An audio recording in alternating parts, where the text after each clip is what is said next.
Hey, this is Dave, All Colors Carpet Cleaning, Indianapolis Stretching Repairs. We just got done scrubbing everything. We're going to be stretching and cleaning this today. Now I'm going to scrub it first.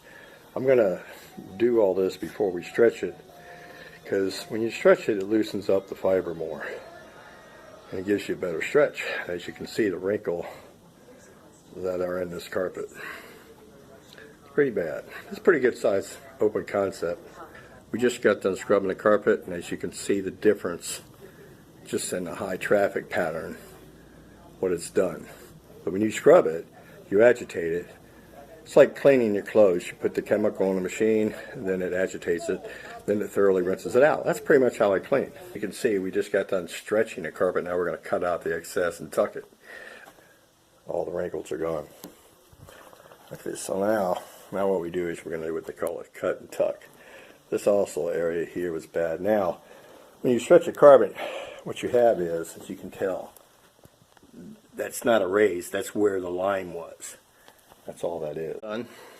This is a result of the cleaning and the stretching. Everything's tight. All the wrinkles are gone. That's what a power stretch should do for you. Okay? And the cleaning and the grooming of the fiber has all been completed. This is the hallway.